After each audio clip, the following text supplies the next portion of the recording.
Good evening, everyone. Good evening, sir. Evening, sir.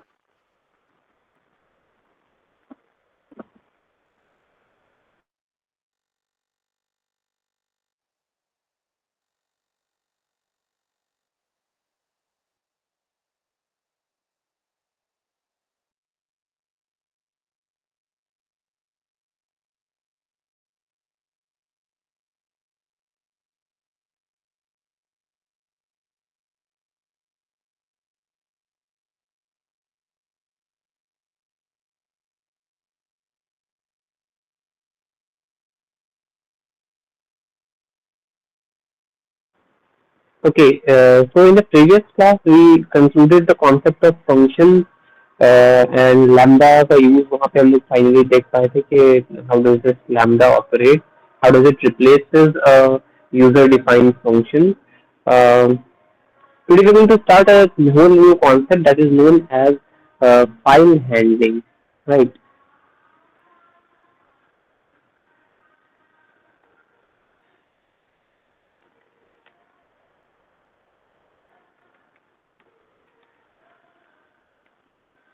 File handling. So basically, what do we understand by the concept of file handling? See, अभी तक हम लोग जितना भी programme सीखे, uh, if we talk only about Python, we are only dealing with source code और उस source code को हम लोग रन कर रहे हैं एक एक ऐसे इन्वायरमेंट में जो कि पाइथन के कोड को समझता है और उसको डिकोड करके हमें आउटपुट विंडो एक प्रोवाइड करता है, कंसोल विंडो बेसिकली जिसको हम लोग बोल रहे हैं। उस कंसोल विंडो पे हम लोग को टेक्स्ट फॉर्मेट पे ही सिर्फ डेटा मिल रहा है या कुछ इनपुट मांग रहा है, input 2 numbers, input your name, input your marks, something like that. Instruction मिला, हम लोगों ने उस पर इनपुट प्रोवाइड कर दिया and then the moment we conclude with all the input values, it computes the things whatever has been provided in the source code and उसकी basis पे जो रिजल्ट आता है वो प्रोवाइड करके उसको दे देता है। बट ये तो एक एस्पेक्ट हो गया प्रोग्रामिंग का। Most of the time when we are dealing with these things, uh, we are also dealing with external files also, isn't it? और ये बहुत मेजर हमारा एस्पेक्ट है कोडिंग का कि जहाँ पे हम लोग एक एक्सटर्नल फाइल के साथ डील कर रहे हों, है ना। Most of the time file handling जो बोला जा रहा है कि आप कहीं से इंपोर्ट कर रहे हो कुछ टेक्स्ट फाइल्स को या किसी टाइप के फाइल्स को और उसमें से डेटा एक्सट्रैक्ट करके इवेल्युएट करके रिजल्ट जनरेट कर रहे हो। पाइथन तो इस चीज में as compare to other languages बहुत ही एफिशिएंट प्रोग्रामिंग लैंग्वेज माना जाता है कि लार्ज डेटा सेट को हैंडल करने के लिए पाइथन एक बहुत एफिशिएंट प्रोग्रामिंग लैंग्वेज है। तो फाइल हैंडलिंग का बेसिकली मीनिंग यहाँ पे क्या हो गया है? लेट्स सिंपली इमेजिन कि हम लोगों ने एक टेक्स्ट बेस्ड फाइल क्रिएट किया, ठीक है ना, और उसमें हम लोग क्या लिख रहे हैं? Let's go back to the very first program जहाँ पे हम लोग हेलो वर्ल्ड प्रोग्राम लिखते थे, है ना। किसी भी लैंग्वेज में सबसे पहले प्रोग्राम हम लोग हेलो वर्ल्ड का ही करते थे। नाउ अब हम लोग को डिमांड क्या आया है कि मल्टीपल लैंग्वेजेस में हेलो वर्ल्ड बोलो। इंग्लिश में हेलो वर्ल्ड लिख रहे हैं, स्पेनिश में कुछ होगा उसका इंटरप्रिटेशन, डच लैंग्वेज में कुछ होगा, चाइनीज लैंग्वेज में होगा, जापानीज लैंग्वेज में होगा। तो लेट्स से हम लोग को 10 commonly use world wide languages के बारे में बोला गया कि हेलो वर्ल्ड जब इंग्लिश में लिख रहे हो सेम चीज को दूसरे दूसरे लैंग्वेजेस में लिखो। It's not easy for us के we don't have any world wide based language का तो कुछ कलेक्शन हमारे पास ऐसा है नहीं कि हम डिफरेंट लैंग्वेज को प्रिंट करा पाए। We are only still yet confined with कि वो जो भी प्रिंट करेगा वो इंग्लिश में ही प्रिंट कर पाएगा, है ना। हमारा तो इन्वायरमेंट ही वैसा बना हुआ है, आईडीई जो है। तो वहां पर हम लोग को सपोर्ट चाहिए वो एक एक्सटर्नल फाइल का जिसको हम लोग एक्सेस कर रहे होंगे प्रोग्रामिंग लैंग्वेज के थ्रू या सोर्स कोड के थ्रू, और वो उस फाइल को ओपन करके उसमें जितने भी तरह से हेलो वर्ल्ड लिखा गया है उसको दिखा देगा। हम लोग को बस रिलेशन बनाना है कि कोड एक तरफ है और उस कोड के जरिए, उस कोड के माध्यम से हम उस फाइल तक पहुंच पा रहे हैं और उस फाइल को ओपन करके हम डिस्प्ले करा पा रहे हैं। अब दो रास्ता हो सकता है, या तो हम उस फाइल के कंटेंट को कैप्चर करके अपने कंसोल में प्रिंट कर दें, इफ एवर इट पॉसिबल, और अगर पॉसिबल नहीं है तो we should find a mechanism कि जहां पे हम लोग उस फाइल को ओपन करने के लिए एक एप्लीकेशन, जैसे अगर टेक्स्ट बेस्ड फाइल है तो आप नोटपैड में दिखा रहे होंगे या वर्ड पैड में या एमएस वर्ड डॉक्यूमेंट खोल के दिखा रहे होंगे। अल्टीमेटली एम ये है कि जो चीज डिमांड किया गया है कि ये 10 लैंग्वेजेस में हेलो वर्ल्ड लिखा आना चाहिए, वो आप कैसे दिखाते हो? सिंस हमारे यहाँ पे तो ऑप्शन दिखा नहीं रहा है, ऐसा फेवरेबल कंडीशन या एनवायरनमेंट है नहीं कि उसके अंदर हम मल्टीपल डिफरेंट लैंग्वेजेस को शो कर पाए। हमारा जो भी आउटपुट आता है वो इंग्लिश फॉर्मेट में ही मिलता हमें। बट बहुत सारे लैंग्वेज ऐसे हैं ना, जैसे मैंडरीन है या जापानीज लैंग्वेज, जो कि ये अपने ही कंट्री का हम लोग साउथ का लैंग्वेजेस देखते हैं तो अलग ही तरह से लिखा हुआ रहता है। उसको अगर उसी लैंग्वेज में उनको लिख के दिखाना, सो दैट जिस प्रजाति के भी जिस प्रांत के भी लोग बैठे हुए हैं, जिस स्टेट के लोग बैठे हुए हैं, उनको अगर अपना लैंग्वेज दिखाई दे, रीजनल लैंग्वेज, तो पढ़ के समझते हैं okay hello world has been said over here. तो एक छोटा सा बस एग्जांपल यहाँ पे देने की कोशिश की। अगेन इसका सबसे बड़ा एस्पेक्ट जो हम लोग देखेंगे, फाइल हैंडलिंग जब हम लोग पढ़ते हैं, बेसिकली उसका दो एस्पेक्ट होता है एक फाइल का। Either we are working with a CSV file और we are working with a binary file.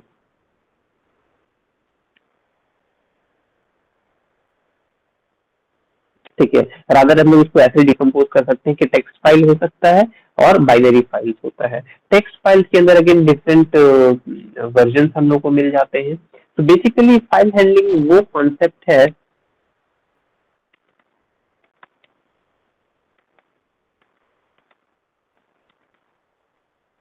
of a high level programming language where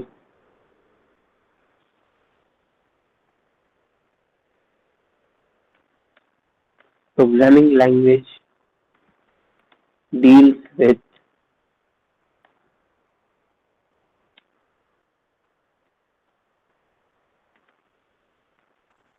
accessing, yeah, creating, accessing, modifying,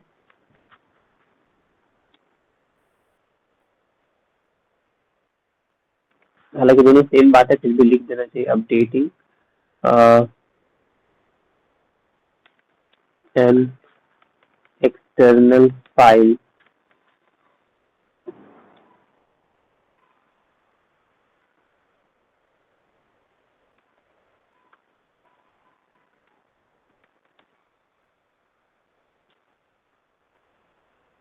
which is in a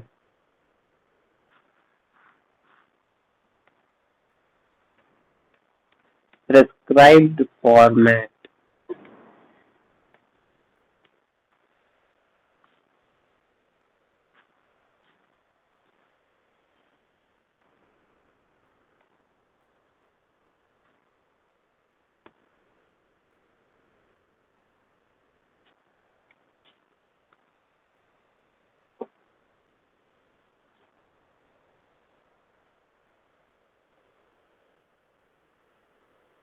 ठीक है, तो basically it is saying कि एक external file होगा और उसके अंदर, उस फाइल के अंदर जो काम होता है, जैसे एक फाइल क्रिएट करना या एक एग्जिस्टिंग फाइल को एक्सेस करना या उसके कंटेंट को एक्सेस करके उसको मॉडिफाई करना, अपडेट करना या उसको सिर्फ रीड कर देना।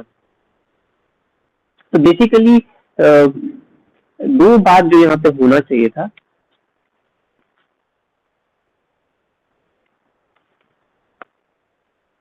Read write. ठीक है, एक्चुअलिटी में हम लोग यही दो काम ही सिर्फ उसमें कर रहे होंगे फाइल में। ठीक है, हम उसमें उसके कंटेंट को रीड कर रहे होंगे या फिर उसके कंटेंट को राइट कर रहे होंगे, और अगर एक ब्लैंक फाइल है तो उसमें लोग नए सिरे से फाइल को राइट कर रहे होंगे। और ये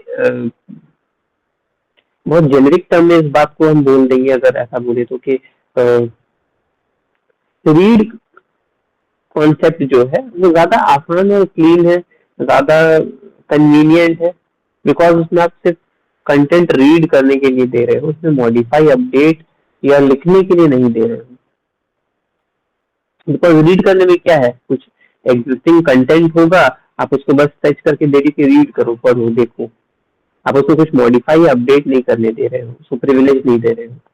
इशू उस वक्त आता है जब हम लोग उसको राइट करने का ऑप्शन देते हैं, बिकॉज आगे चल करके हम देखेंगे कमांड जो मिलता है, अगर हम उसको प्लेन टेक्स्ट या प्लेन फॉर्मेट में राइट कमांड दे देते हैं, तो इमेजिन कि मेरे पास एक सेंटेंस ना पहले से लिखा हुआ था एक फाइल में। ओके, डोंट गेट कंफ्यूज अगर कुछ कंफ्यूजन माइंड में है कि ये किस टाइप की फाइल के बारे में बात कर रही हूँ। Just imagine a text file, या फिर आप एक एक्सेल शीट के बारे में भी इमेजिन कर लो। तो उसमें कुछ डेटा पहले से, लेट्स से 10 लाइन का डेटा हो गया, 10 सेल्स के डेटा होंगे, या एक सेंटेंस लिखा हुआ होगा टेक्स्ट फाइल में। अगर हम उस पर राइट कमांड दे देते हैं, राइट का भी मल्टीपल प्रिविलेजेस है, मल्टीपल वेराइटीज है। एक ऑप्शन उसमें ये आता है कि the moment it start writing it over right. अभी ओवर राइट क्या है कि what ever was available before hand will get deleted and new content will get right, लेकिन a new content will be written over there। लेकिन क्या अगर over right कर रहा, ओवर राइट का मतलब क्या, पुराने चीज को हटा करके नया ले आ रहा है। बट ये तो फेवरेबल सिनेरियो नहीं है। हम अगर कोई चीज लिखना चाह रहे हैं और उसके पहले से कोई चीज कंटेंट अवेलेबल है, तो अगर मेरा इंटेंशन ये है कि दोनों चीज परसिस्ट करे, पुराना डेटा भी और उसके आगे कंटिन्यूटी में हम लिख रहे हैं कोई चीज, तो पुराना वाला राइट ओवर राइट नहीं होना चाहिए, डिलीट या रिमूव नहीं होना चाहिए। तो उसके लिए भी प्रिविलेज बनाया गया। ठीक है, अब दिक्कत क्या है कि ये टर्म तो बोल दिए, बट एग्जैक्टली हमको पहले ये समझना पड़ेगा कि what exactly do we mean by the term file. ठीक है ना। तो फाइल का डेफिनेशन बड़ा अच्छा बोलता है, एंड अगेन ये I am picking this up from a bookish language. बस ये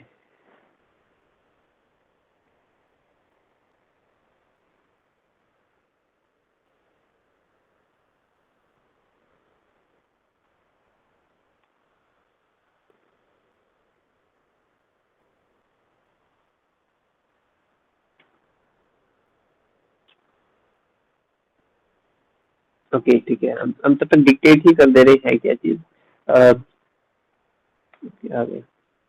a file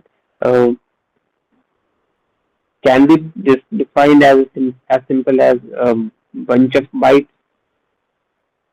ठीक है, bunch of bytes stored in some storage device, let's say a pen drive, a memory card और an external pen drive, और या फिर आपके internal storage में भी। तो मेमोरी में कहीं पे अगर हम एक बंच ऑफ बाइट को हम स्टोर कर रहे हैं, तो उसको एक फाइल बोला जाएगा। ठीक है, फाइल का मतलब यूजुअली हम लोग परसीव करते हैं कि अच्छा ये एमएस वर्ड के बारे में बोल रहा है, डीओसीएक्स डॉक्यूमेंट है, या डॉट टीएक्सटी फॉर्मेट है, डॉट एक्सएल एक्स है, इस टाइप का है।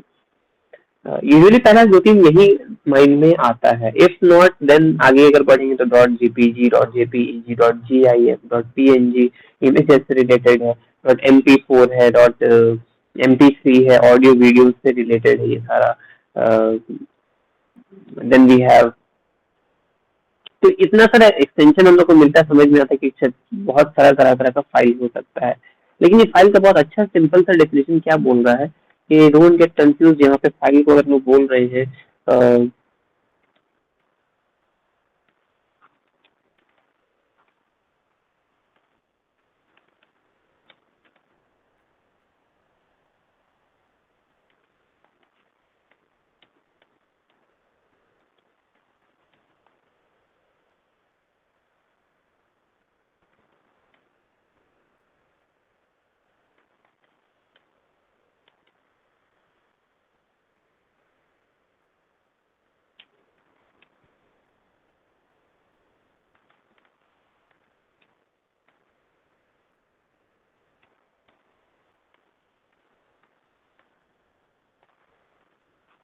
एक्सटर्नल स्टोरेज डिवाइस, यहाँ पे हम अपने साइड से ये टर्म एक्सटर्नल जोड़े हैं, स्टोरेज डिवाइस से बहुत दिन से सफिशिएंट होता, बट यहाँ पे हम जानबूझ करके एक्सटर्नल स्टोरेज डिवाइस बोले, let's say a pen drive, a memory card, disk, ठीक है। उसके पीछे एक रीजन है, इंटेंशनली इस चीज को हम रख रहे हैं। क्या है,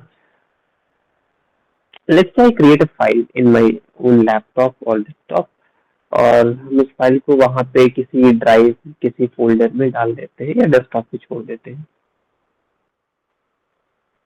अब हम उसको डेटा को कहीं ट्रांजिट कर नहीं सकते। हाँ चलो ठीक है, ईमेल कर सकते थे या इंटरनेट के थ्रू हम उसको फॉरवर्ड कर सकते थे किसी को, but if I want to carry that file, I have to transit that file into an external drive, let's say external HDD होगा हमारे पास, या फिर मेमोरी कार्ड या पेन ड्राइव, ऐसा कोई डिवाइस, मेमोरी डिवाइस होना चाहिए जिसको हम पोर्टेबल बना के रखे होंगे, जिसके थ्रू हम डेटा को कैरी इजीली कर सकते हैं। तो कैरी करने का पर्पस ही है, या फिर एग्जैक्टली फाइल हैंडलिंग का पर्पस ही ये है कि एक आदमी ने कोड लिखा, ठीक है, फाइल हैंडलिंग के पर्सपेक्टिव से ये जो डिमांड है, और उसको उसने शेयर कर दिया किसी एक सेकेंड आदमी या थर्ड आदमी के पास फाइल होगा, वो उस फाइल को उस प्रोग्राम के ऊपर रन करके एग्जीक्यूट करके देख रहा है। If it works well, program is successful, otherwise it's not a success. अब इसके लिए कुछ क्राइटेरिया भी होगा, जैसे हम बोले बहुत सिंपल सा था, कहीं से प्रोग्राम उठा करके लेकर के आए और अपने डेस्कटॉप पे या कहीं पे एक फोल्डर या फाइल रखे हुए हैं, उसको रन कर दिए, तो रन करके आउटपुट दे देगा, नहीं, it's not as simple as that. कुछ तो रिलेशनशिप होना चाहिए ना इन दोनों फाइल्स के बीच में, एक तो सोर्स कोड है डॉट जावा extension, sorry dot Python extension के साथ, और दूसरी तरफ हमारे पास एक फाइल है जो कि let's say dot TXT extension के साथ है। तो इनको तालमेल, इन दोनों को मिलाएं कैसे? तो यूजुअली लोग क्या करते हैं या क्या कॉन्सेप्ट रखते हैं, दोनों को एक फोल्डर या सेम पाथ पे रख देने से तब वो रीड कर पाएगा, वरना आपको क्या होगा, पूरा पाथ सेट करके देना पड़ेगा। लेट्स इमेजिन कि हम सोर्स कोड को डेस्कटॉप में ही कहीं पे रखे हुए हैं, और मेरा एक्चुअल जो टेक्स्ट फाइल है जिसको हमको हैंडल करना है, वो मेरा let's say C drive program files में कहीं पाइथन फोल्डर के अंदर छुपा हुआ है। अब वहां तक मुझे पहुंचेंगे नहीं, जब हम पाथ ही नहीं बताएंगे तो वो अपने से तो सर्च नहीं करने वाला, ठीक है ना। आपका आईडी, आपका इंटरप्रेटर, कंपाइलर, जो भी उस लैंग्वेज के स्पेसिफिक होगा, वो उतना केपेबल नहीं कि उसको सर्च करने बैठ जाए, उसके पास वो प्रिविलेज है ही नहीं। वो क्या कर रहा है, अपने विसिनिटी में ही बस देख सकता है जितना कि उसका दायरा है। अगर वो डेस्कटॉप पे है तो डेस्कटॉप पे ही देखेगा, किसी पर्टिकुलर फोल्डर पे है तो उस पर्टिकुलर फोल्डर के अंदर तक ही सिर्फ देख पाएगा, भाई इस नाम से कोई फाइल अवेलेबल है या नहीं। तो पहला तो फाइल का नाम सही होना चाहिए विथ एक्सटेंशन, एंड सेकेंडली उसका पाथ सही डिक्लेयर किया हुआ होना चाहिए। अगर ये दो बात वैलिड रखता है तभी जाकर के आपका फाइल एटलीस्ट वो रन करने लायक रहेगा। अब अगर अगेन अंदर में कुछ फाइल में कंटेंट में अगर कुछ इश्यूज रहा, या the way you are trying to access those files, जो कमांड्स आप लिखे हो उसमें अगर कुछ मिस्टेक है, तो वो तो सेकेंडरी है ही, फिर उसमें उसको रेक्टिफाई करना ही पड़ेगा, otherwise you won't have any other option to access those files, ठीक है। तो बेसिकली एवरी प्रोग्रामिंग लैंग्वेज, जैसे हम ऑब्जेक्ट ओरिएंटेड बेस के बारे में बात कर रहे हैं, it's not only concern with object oriented, other C में भी ये प्रिविलेज हमारे पास है, जहाँ पे हम लोग एक फाइल को क्रिएट भी कर सकते हैं और उसको यूज भी कर सकते हैं। तो दोनों चीज है, फाइल क्रिएशन भी पॉसिबल है और फाइल यूज भी पॉसिबल है। इस पे एम्फसाइज हम बार बार इसलिए कर रहे हैं बिकॉज यूजुअली ऐसा मान लिया जाता है कि एग्जिस्टिंग फाइल पहले से होगा, हम उसको इम्पोर्ट करेंगे और यूज करने लग जाएंगे। अरे वो एक एस्पेक्ट तो है, बट क्या आपके पास अगर एक फाइल अवेलेबल नहीं है तो can't you create a new file? Yes, that privilege is also available, so you can create a new file as well as you can access an existing file also. So now basically अगर हम लोग देखें यहाँ पे, यहाँ तक कोई doubt है किसी को?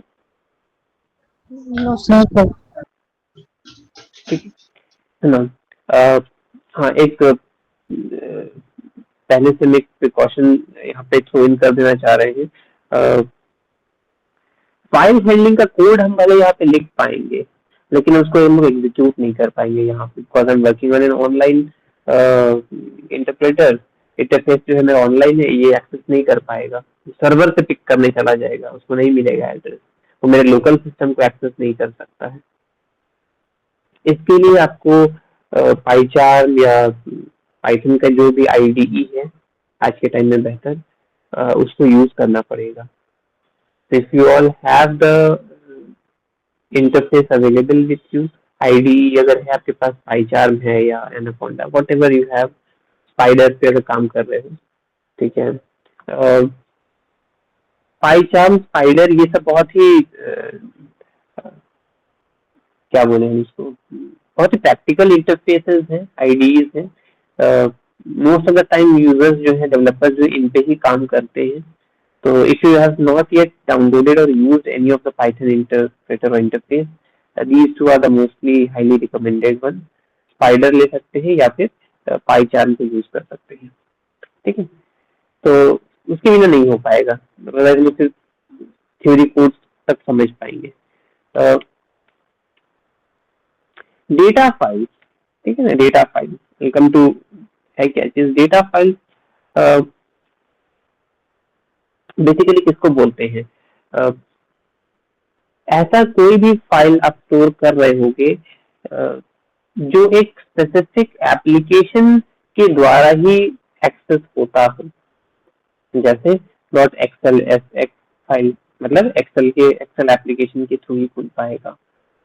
Dot PDF, I can not open a PDF file using an MS Word और एन एमएस एक्सेल, है ना। तो एक स्पेसिफिक एप्लीकेशन के द्वारा ही अगर एक फाइल खुल रहा होगा तो उसको हम लोग डेटा फाइल बोल सकते हैं। सर क्या हम इमेज को भी डेटा फाइल बोल सकते हैं? Yes, image can also be categorised as an data file.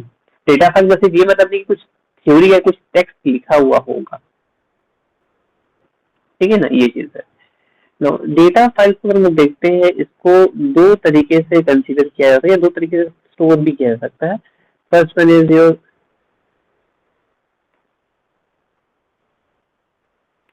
text file, another set is your binary file, text files and binary files.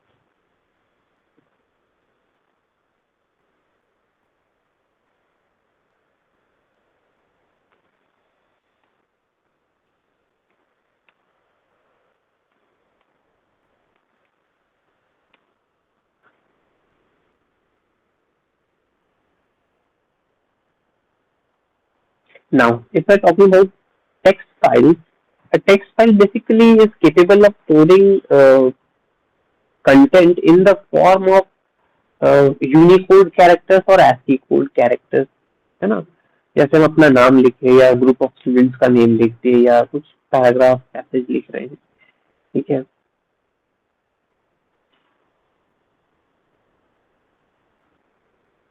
ना तो इसको थोड़ा सा लिखते हैं अगेन।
देखिए इसका मतलब क्या है, ASCII वैल्यू या Unicode, see it's totally dependent upon the default setting of your operating system या प्रोग्रामिंग का जो प्लेटफॉर्म हम लोग यूज कर रहे हैं। आइदर वो ASCII वैल्यूज पे ऑपरेट कर रहा होगा या फिर यूनिकोड पे। ठीक है, यूनिकोड अगेन जब हम मेंशन कर रहे हैं तो it is capable of handling multiple languages.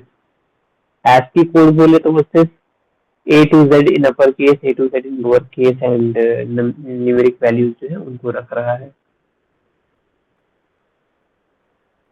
ठीक है ना, तो दोनों को लिखना जरूरी है, ASCII वैल्यू या यूनिकोड दोनों में से किसी एक के ऊपर वो बिलोंग करता होगा। तो here we have the let's say multiple lines, एक पैराग्राफ लिख देते हैं लेट्स से। तो दो चीज है, या तो हम एक सेंटेंस लिख रहे हैं या एक तीन चीजें, एक वर्ड लिख रहे होंगे या एक सेंटेंस लिख रहे होंगे, एक पूरा पैराग्राफ लिख रहे होंगे। ठीक है ना, तो टेक्स्ट फाइल में क्या होता है, अगर हम मल्टीपल लाइंस लिखें, ईच लाइन इज टर्मिनेटेड, जिसको हम लोग एंड ऑफ लाइन भी बोलते हैं, तो उसके थ्रू टर्मिनेट होता है। ये एक स्पेशल कैरेक्टर माना जाता है ऑपरेटिंग सिस्टम के टर्मिनोलॉजीज में। तो EOL एक टर्म यूज करते हैं हम लोग। ठीक है, हम इसको रैंडमली आप एक मेंशन कर रहे हैं term, look out for this term EOL, end of line. ठीक है, EOL कैरेक्टर जब वो रीड आउट करता है तो इट अंडरस्टैंड्स कि okay this line or this path has been, or this content has been cleared or well read, आगे move on कर जाना चाहिए।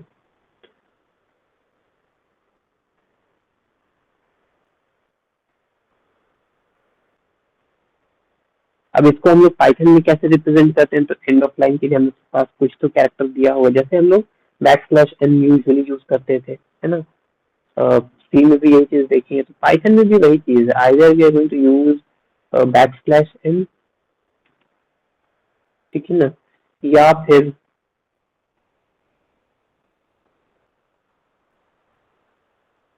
कॉम्बिनेशन, इसमें नहीं लिखते,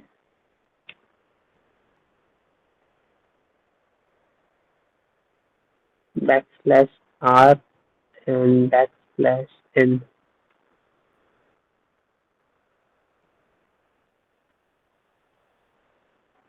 ठीक है, \r and \n का कॉम्बिनेशन भी हम लोग यूज कर सकते हैं। Usually we use \n to be honest, है ना। ये चीज हो गया। अगेन उसमें और भी कैटेगराइजेशन पे हम लोग जाएंगे। ठीक है, अगेन उसको और अगर देखा जाए, जैसे हम लोग कहाँ पहुंचे, फाइल हैंडलिंग में फाइल पहले पढ़े थे, फाइल के अंदर डेटा फाइल क्या होता है, डेटा फाइल दो कैटेगरीज के अंदर, दो कैटेगरीज अपने अंदर रखता है, text file and binary file. Text file हम लोग बताए, टेक्स्ट फाइल के अंदर का भी क्लासिफिकेशन होता है। One is the regular text file and second one is known as delimited text file. अब ये क्या है, रेगुलर टेक्स्ट फाइल मतलब कोई भी file usually let's say file extension .txt आता होगा। So let's say if you have written 5 sentences about Python and आपने इसको नोटपैड में सेव कर रखा है python.txt नाम से, ठीक है ना, python.txt नाम से। तो वहां पे क्या होगा, ये जो .txt मिल रहा है, ये रेगुलर टेक्स्ट फाइल की कैटेगरी में आ जाएगा।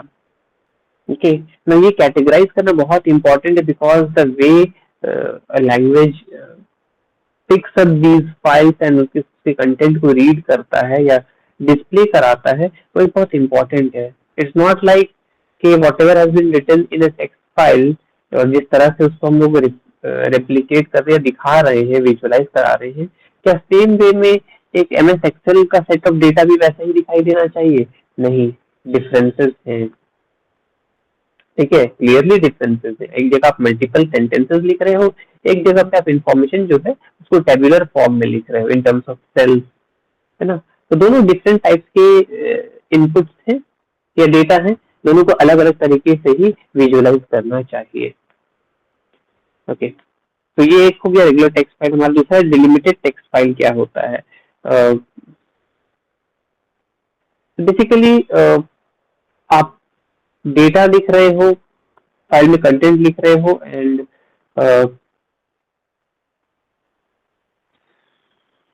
उसमें हम लोग लेट्स से एक कॉमा दे करके या एक टैब दे करके एलिमेंट्स को डिफरेंशिएट कर रहे हैं। तो वो डिलिमिटेड वैल्यूज हो जाता है। इससे हम लोग को दो टर्म मिलता है डिलिमिटेड में, ठीक है। One is TSV, tab separated values, and second one is CSV, comma separated values. Actuality में हमको ये CSV फाइल के बारे में बताना था, करके इतना इंट्रो देना पड़ा। इफ यू आर थिंकिंग कि इतना कुछ डीपली क्यों जा रहे हैं, the main reason is that कि हमको ये CSV फाइल तक पहुंचना था। पूरा का पूरा वो क्लासिफिकेशन बताना पड़ा। Data files are of two types, text files and binary files. Text file के अंदर आते हैं तो वहां पे अगेन क्लासिफिकेशन है regular text files and delimited text files में। रेगुलर टेक्स्ट फाइल्स को .txt एक्सटेंशन का रेफरेंस दिया जाता है। डिलिमिटेड वाले को आइदर TSV बोल सकते हैं या CSV बोल सकते हैं। TSV मतलब जो कि टैब सेपरेटेड वैल्यूज फाइल होंगे, और CSV मतलब कॉमा सेपरेटेड वैल्यूज फाइल्स होंगे। अभी बात तो बोल तो दी सर, ये दिखता कैसा है वो थोड़ा सा करते तो समझ में आता है कि एक्चुअली किस टाइप के फाइल के बारे में बात कर रहे हैं। तो नॉर्मल टेक्स्ट फाइल तो मेरे को समझ में आ गई। CSV फाइल्स क्या है, कॉमा सेपरेटेड वैल्यूज क्या होता है। आप एक एक्सेल फाइल को उठाओ, उसमें 5 कॉलम डेटा डाल दो, जैसे नेम, रजिस्ट्रेशन नंबर या रोल एनरोलमेंट नंबर, 2 हो गया, या द क्लास रोल नंबर या द कोर्स। ऐसे करके हम 5 कॉलम बना रहे हो। उस 5 कॉलम में एक या अनेक स्टूडेंट्स का डेटा अगर हम रख रहे हैं, तो ये हमारा जो है CSV फॉर्मेट में फाइल अवेलेबल हो जाएगा, और उसको हम लोग पाइथन के थ्रू एक्सेस कर पाएंगे। अब इसका पर्पस कहाँ पे नजर आता है सर? एक्सेल के लिए तो MS एक्सेल बना हुआ है ना अपने स्प्रेडशीट के लिए, तो इसको फिर लोग प्रोग्रामिंग लैंग्वेज में क्यों डाल रहे हैं? हमको पता है कि नॉर्मल सा टेक्स्ट पीस अगर हम वर्ड या नोटपैड एडिटर पे लिख रहे हैं, तो उसका पर्पस एक प्रोग्रामिंग लैंग्वेज से आप क्यों जोड़ रहे हैं? Any logical answer to that? Anyone who knows क्यों यूज कर रहे हैं इन सब चीजों को?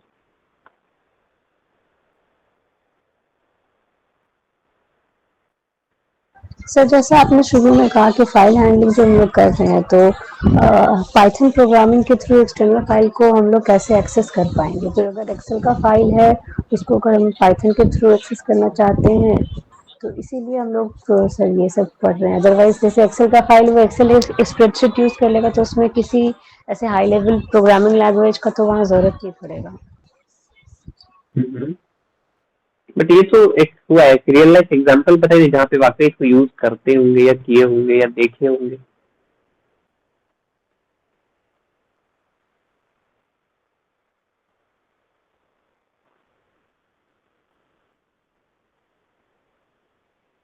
सरिता, any answer from your side? No sir. Okay, एक एग्जांपल हम बताते हैं, ठीक है? जस्ट रिलेट करने के लिए, एक्यूरेट एग्जांपल है या नहीं ये हम भी शायद अभी नहीं बोल पाएंगे। हम लोग ATM कार्ड डाल करके ATM मशीन से मिनी स्टेटमेंट निकालते हैं, है ना? तो मिनी स्टेटमेंट क्या करता है? लास्ट 5 ट्रांजेक्शन हमें देता है। एक छोटे से पीस ऑफ पेपर में उसने लास्ट 5 ट्रांजेक्शन आपने किस डेट पे किया, कितने बजे, किसे या सॉरी किस ATM से निकाला गया था, किस ATM मतलब लोकेशन से, या कुछ भी डेटा वो देता है, कितना अमाउंट आपने निकाला था, राइट? इतना इतना डेटा हमको दे रहा है वो। इनफैक्ट उसमें ये भी दे रहा है क्रेडिट हुआ था, डेबिट हुआ था, जो भी लास्ट 5 ट्रांजेक्शन होंगे, चाहे वो क्रेडिट हो या डेबिट हो, वो हर एक तरह का वहाँ पे शो कर देता है। कैन यू से कि जिस फॉर्मेट में हमको वो प्रिंट करके दे रहा है, जिस तरीके से लिखा हुआ है, क्या डेटाबेस में भी वैसे ही स्टोर होगा? नो, डेटाबेस में ये सारा इंफॉर्मेशन एक टेबल के ऑर्डर में होगा, है ना? मोस्ट लाइकली टेबल के ऑर्डर में होगा, जहाँ पे एक टेबल का कॉलम में एक कॉलम होगा टाइम स्टैम्प कि कितने बजे या कौन से डेट टाइम पे वो विड्रॉ या क्रेडिट हुआ होगा, वो लिखा होगा। टाइप ऑफ ट्रांजैक्शन लिखा हुआ, क्रेडिट हुआ या डेबिट हुआ, जो भी है, ठीक है? कितना अमाउंट क्रेडिट या डेबिट हुआ, वो सारा चीज, एंड देन टोटल अमाउंट अगर हुआ तो अवेलेबल बैलेंस उसमें भी देता होगा। तो ये सारा चीज तो कहीं जहाँ पे स्टोर करके रखे थे, वो तो एक टेबुलर फॉर्मेट में रहा होगा हाईली लाइकली। उन टेबुलर फॉर्मेट के डेटा से कुछ सैंपल डेटा उठा करके, बिकॉज वो डेटा तो तुम्हारा बहुत बड़ा होगा। जैसे हम अगर लास्ट 2 साल से उस बैंक का यूज कर रहे हैं तो लास्ट 2 साल का पूरा उस टेबल फॉर्मेट में डिटेल होगा।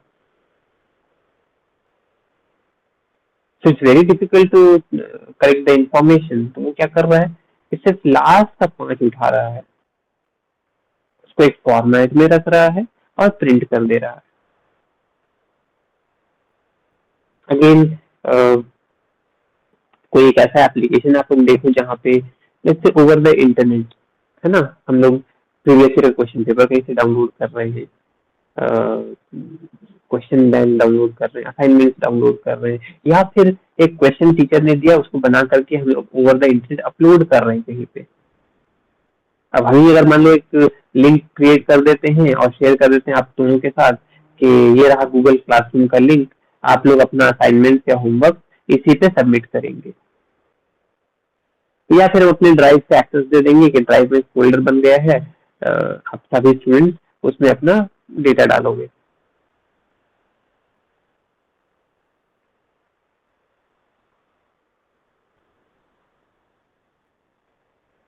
कौशिक ये कॉन्सेप्ट समझ में आया? Yes sir. ठीक है, तो ये CSV files basically Excel files है, उस टाइप के फाइल्स को ही हम लोग रिकमेंड किया सजेस्ट कर रहे हैं कि these files come inside the comma separated values और डिलिमिटेड टेक्स्ट फाइल्स के अंदर आता है।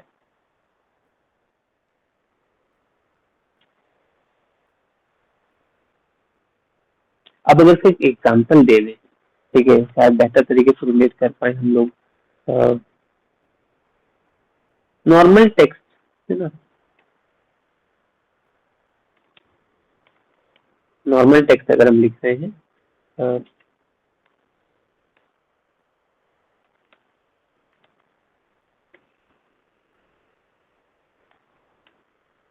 This is a Python class, simple सा एक सेंटेंस लिखे हैं, ठीक है। इसी चीज को हमारा TSV फाइल कैसे रीड करेगा, अगर हम उसको एक्सेस करेंगे TSV फाइल फॉर्मेट से, तो वो कुछ ऐसा लिखा रहेगा, आई सॉरी दिस, ठीक है, ये एरो से हम बनाना चाह रहे हैं, दिस इज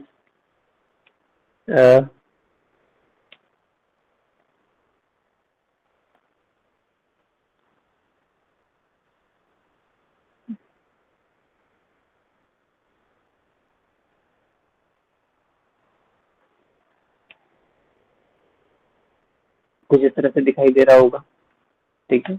और इसी चीज को अगर हम लिखे CSV फाइल फॉर्मेट में, ठीक है, तो वो कुछ ऐसा दिखाई दे रहा होगा हम लोगों को,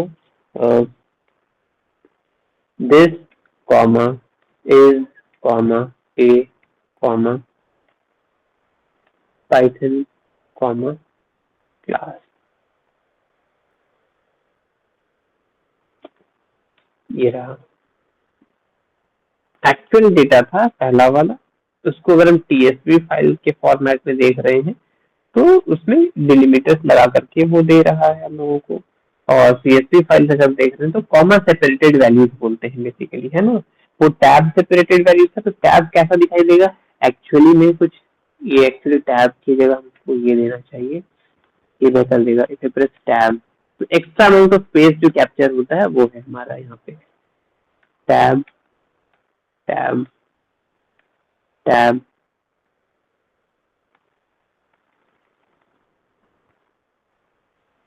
टैब, ये रहा।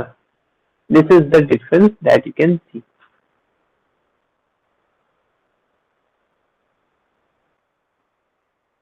कोई डाउट यहाँ तक? No, नो sir. सर। ठीक है, now going back to binary files, ये तो था हमारा टेक्स्ट फाइल के रिगार्डिंग इतना इंफॉर्मेशन।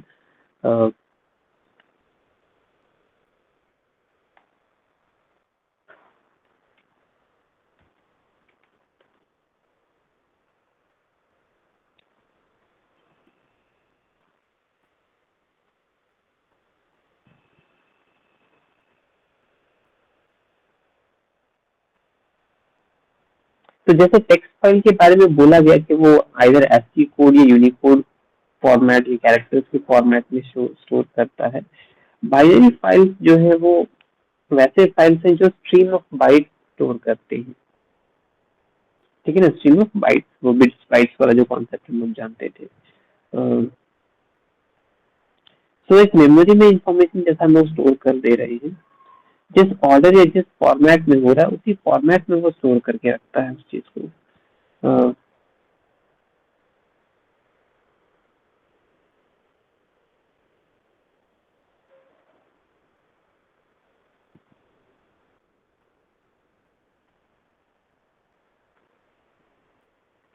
तो बेसिकली एक ऐसा एन्कोडेड फाइल दे रहे हैं जिसको ना तो ट्रांसलेट किया गया है, ना ही उसको इम्प्रूव किया गया है ताकि यूजर जो है समझ सके, पढ़ सके। उसको प्लेन टेक्स्ट में जैसा मेमोरी में स्टोर कराया गया जो फॉर्मेट में, उसी फॉर्मेट में वो लेकर के चल रहा है। And whenever user axes those values, वो उसी फॉर्मेट में ही दिखाई देता है। It's hard, might be hard either for everyone or for most of you कि इमेजिन करेंगे ये क्या सा फॉर्मेट है। तो बेसिकली बाइनरी फॉर्मेट में वो बाइनरी फाइल में बाइनरी फॉर्मेट में ही जैसा स्टोर किया होगा उसी फॉर्मेट में ही शो करता है। तो बेसिकली इसको रॉ डेटा भी बोल सकते हैं, अनप्रोसेस्ड है ना, अनप्रोसेस्ड है। तो जैसा है उसमें कोई ट्रांसलेशन या कोई एनकोडिंग स्कीम तो लगाया नहीं गया है। अब क्योंकि नहीं लगाया गया तो इसमें हम लोग कोई डिलीमीटर भी नहीं लगा सकते, जैसे बैकस्लैश टी, बैकस्लैश एल, ऐसा कुछ हम लगा नहीं सकते हैं। तो क्योंकि ये एक ऐसे फॉर्मेट में जिसको ट्रांसलेशन नहीं चाहिए है, तो ये as compare to normal text file काफी क्विकली या फास्टर है प्रोग्राम को रीड राइट करने के लिए। तो if I am using a program जहाँ पर हमको फाइल के ऊपर एक्सेस प्रोवाइड कराना है, वहां पे instead of going for text files, if you're using binary files, you are having a extra amount of या ज्यादा एफिशिएंट है। Just hold on.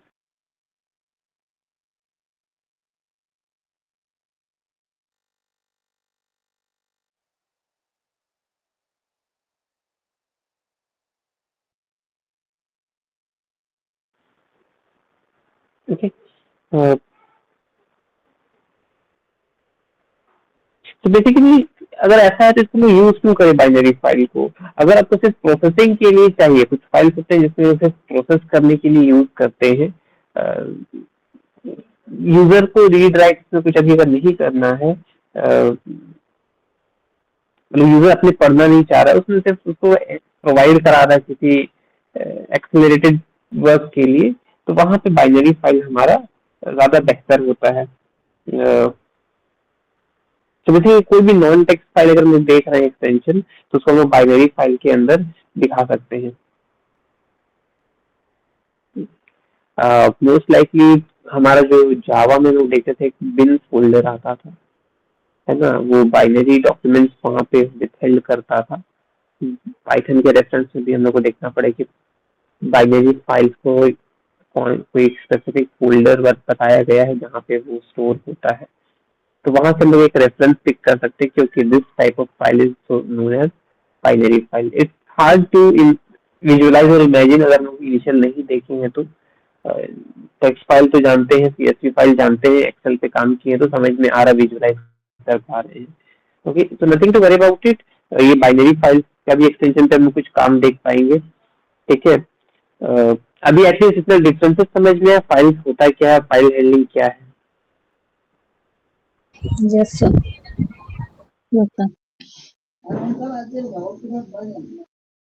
ठीक है, तो नेक्स्ट क्लास में हम लोग देखेंगे